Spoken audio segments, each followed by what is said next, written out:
3 table spoon எண்ணெய் ஊற்றிருக்கோம். நல்லா எண்ணெய் காஞ்சி வந்ததுக்கப்புறம் வெங்காயம் ஆட் பண்ணுறோம். சின்ன வெங்காயம்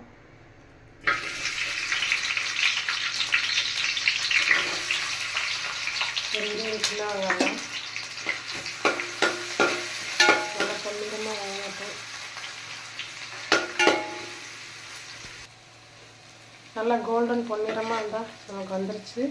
ஸோ அந்த டைமில் நம்ம நல்லா 1 டீஸ்பூன் இஞ்சி பூண்டு பேஸ்ட் ஆட் பண்ணி நல்லா வதக்கிக்கிறோம்.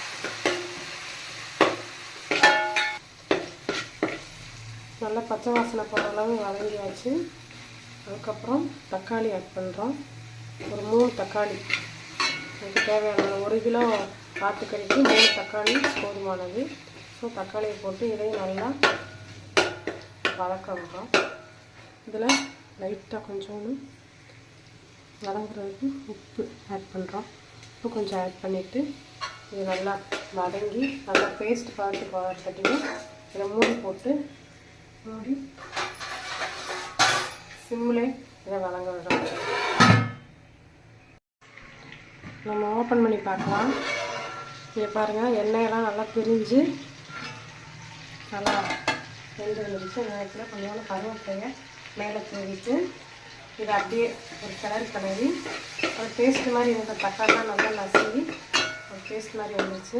இந்த டைமில் நம்ம என்ன பண்ணுறோம், நம்ம நல்லா க்ளீன் பண்ணி வச்சுருக்கேன் மஞ்சள்தூள் இதெல்லாம் போட்டு க்ளீன் பண்ணி வச்சுருக்கேன் வாத்து கறியை இதை அப்படியே உள்ளே ஆட் பண்ணுறோம்.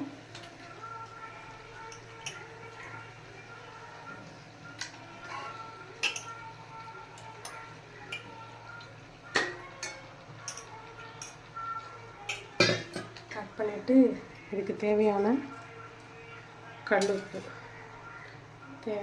கல்லுப்பு மேலே தூவி இதை அப்படியே ஒரு பரட்டி ஒரு 20 நிமிஷம் அதை வேக வச்சிட்டோம். அப்படின்னா தண்ணி எதுவும் ஊற்றக்கூடாது. தண்ணி எதுவும் ஊற்றாமல் இப்படியே இதில் இந்த எண்ணெயிலே நல்லா வதங்க விடணும்.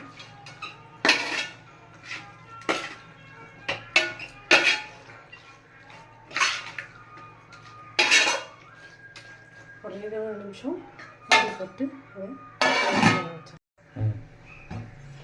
நம்ம ஒரு 20 நிமிஷம் கழித்து இதை ஓப்பன் பண்ணி பார்க்கலாம்.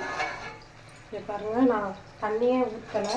ஆனால் பாருங்கள் இதில் எவ்வளோ தண்ணி இருக்குன்னு. இதை நல்லா வெந்துருச்சு. நல்லா வெந்து அந்த எண்ணெயெல்லாம் மேலே பிரிஞ்சு வந்துருச்சு. ஸோ அந்த நேரத்தில் நம்ம பொடியெல்லாம் மசாலாஸ் எல்லாம் ஆட் பண்ணிக்கலாம். அந்த வாத்திலே நல்லா கொழுப்பு இந்த ஆயிலெலாம் இருக்கனால அதிலே நல்லா வெந்து வந்துருச்சு. ஸோ இந்த டைமில் நம்ம தேவையான மசாலா பொடியெல்லாம் ஆட் பண்ணிக்கலாம். ஃபஸ்ட்டு